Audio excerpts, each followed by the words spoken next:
scenarios being presented isn't present in my community. So these three scenarios and other various multigrade schools existed because of its geographical location.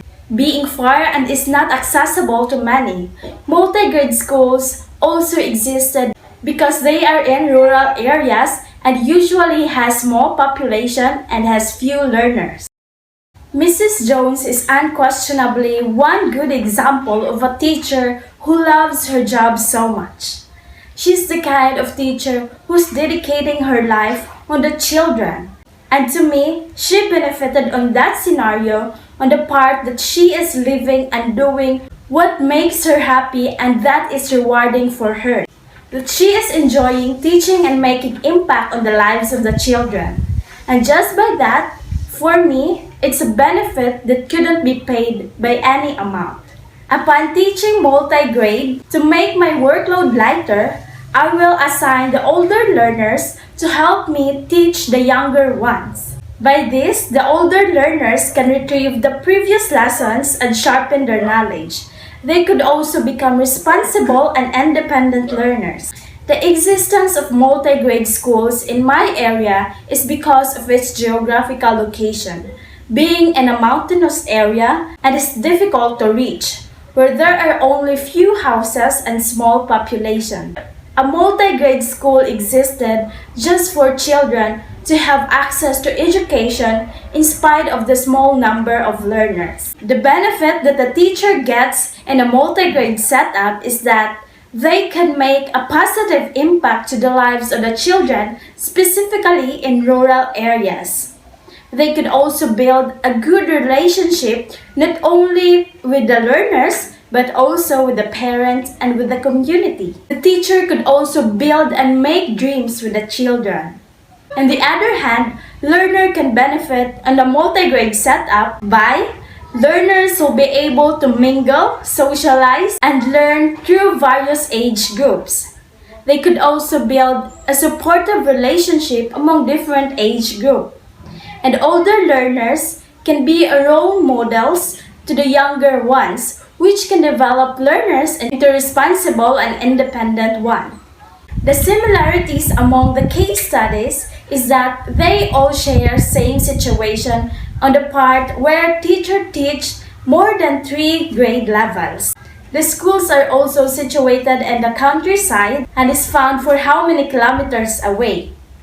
The school also lacks facility and teachers. Meanwhile, its difference is that the issue I see in the first case study is about the unheeded request for a third teacher from the Ministry of Education. The teachers were also concerned about the tardiness of the learners, the lack of resources, and the excessive workload.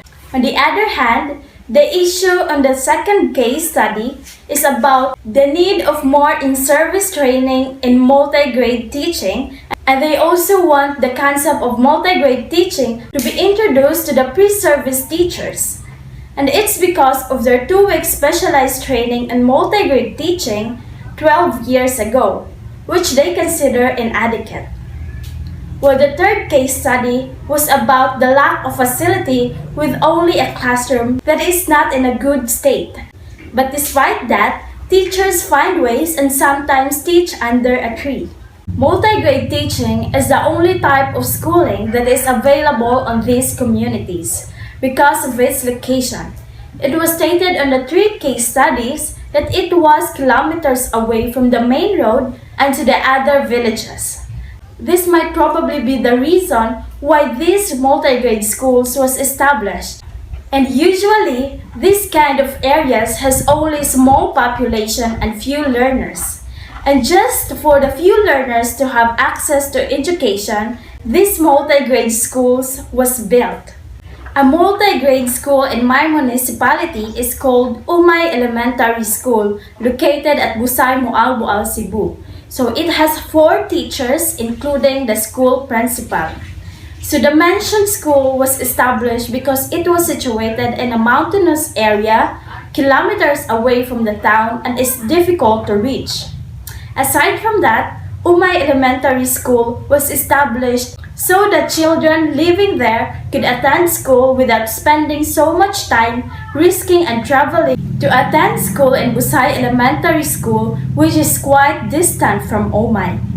One of the benefits of multigrade teaching is that learners of different age group know each other better and can build supportive relationships.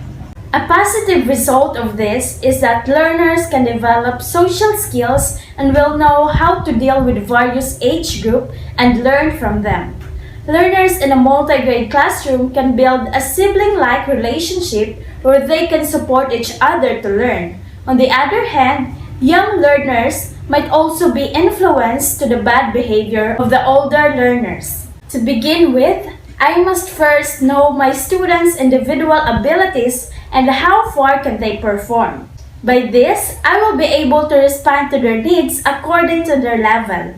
I would also make my class more engaging by creating cooperative activities and enhance my teaching with creative instructional materials.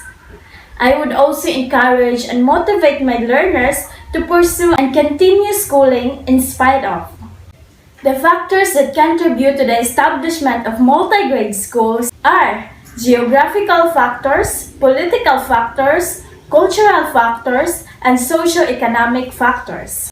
Location, cultural norms, political and socio-economic state are put into consideration in order to establish a multigrade school. The benefits of multigrade encompasses on the following concepts. First, we have social benefits of multigrade schools. We also have richer learning environment, greater understanding between educators and learners, greater community involvement, and finally, development of healthy competition. That would be all. Thank you and bye!